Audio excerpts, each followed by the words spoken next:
আসসালামু আলাইকুম প্রিয় দর্শক, আজ কেমন দেখলেন বাংলাদেশের খেলা? বাংলাদেশের বোলাররা এত সুন্দর বোলিং করেছে, আগুন ঝরা বোলিং। যেই বোলিংয়ে বাংলাদেশ এত ছোট টার্গেটে সাউথ আফ্রিকাকে আটকাতে পেরেছে। যেমন মুস্তাফিজের বোলিং, তেমন জুনিয়র সাকিব, সে তো একাই 3 উইকেট নিয়েছে এবং প্রথম 6 ওভারের মধ্যেই পাওয়ার প্লের মধ্যেই সাউথ আফ্রিকাকে এক ধরাশায়ী করে ফেলেছে।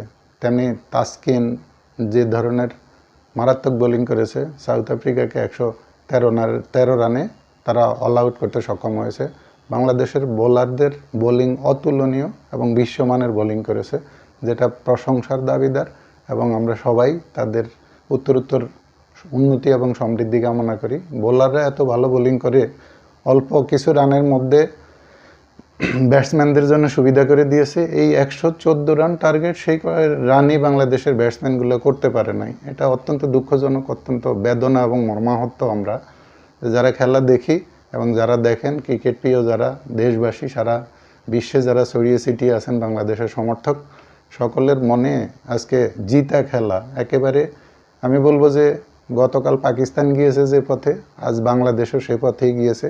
119 রানের টার্গেট দিয়েছে পাকিস্তানের বোলাররা, যেমন মোহাম্মদ আমের, নাসিম শাহ, শাহিন আফ্রিদি সহ হারিস রূপ, সবাই অত্যন্ত মারাত্মক বোলিং করেছে, যেটা আগুন জোড়া বোলিং বলা যায়। এবং অল্প রানের ভেতরে ইন্ডিয়াকে তারা 20 ওভারও খেলতে পারেনি, অনলি 19 ওভারের মধ্যে তাদেরকে আটকিয়ে ফেলেছে এবং 19 ওভারে তারা মাত্র 119 রান করতে সক্ষম হয়েছে। সেখানে সেই 120 রানের টার্গেট, সেটাই পাকিস্তানের ব্যাটসম্যানরা পূরণ করতে পারেনি, তারা সম্পূর্ণরূপে ব্যর্থ হয়েছে। আজ একই অবস্থা হয়েছে বাংলাদেশের বোলাররা যে কি দারুণ বোলিং যে করেছে, সেটা না দেখলে বিশ্বাস করবেন না। যারা দেখেছে তারাই উপভোগ করেছেন বোলারদের বোলিং। মারাত্মক বোলিং করে সাউথ আফ্রিকাকে অনলি 113 রানের ভেতরে আটকিয়ে রেখেছে। বাংলাদেশ 114 রান করলেই জিতে যায়, কিন্তু সেই অবস্থা। লিটন ব্যর্থ, জুনিয়র তামিম ব্যর্থ, আবার শান্ত 23 বলে করে 14 রান। তাহলে বাংলাদেশ জিতবে কিভাবে? বুঝেন অবস্থা। শান্ত প্রতিটি ম্যাচে এসে মারাত্মক খারাপ অবস্থা, তার একটি ম্যাচেও সে রান করতে পারে না, বল নষ্ট করে কিন্তু কয়েক রান করে বলের অর্ধেকের কম। আবার 0 রানে 12 বলে গত ম্যাচে 7 রান, এই ম্যাচে 23 বলে 14 রান। এক বলে যদি 1 রানও না করতে পারে, 23 বলে যদি সে 20 রানও না করে, তাহলে বাংলাদেশ জিতবে কিভাবে? সবাই তাকিয়ে থাকবে মাহমুদুল্লাহর দিকে, আর সবাই হৃদয়ের দিকে তাকিয়ে থাকবে। তো এই দুইজনে কি দলে প্লেয়ার? আর বাকি যারা, ওরা রান করতে হবে না? সাকিব নামে 4 বলে 3 রান করে আউট হয়ে চলে যায়, মনে হয় যেন আউট হওয়ার জন্যই নামে। সে বোলিংয়েও ব্যর্থ, ব্যাটিংয়েও ব্যর্থ। তাহলে ওই দুইজনের উপরে, সেই বুড়ো মাহমুদুল্লাহর উপরেই যদি সব কিছু বোঝা চাপিয়ে দেওয়া হয়, তাকে সেই শুধু উদ্ধার করবে দলকে, আর বাকি সবাই বসে বসে তামাক টানবে।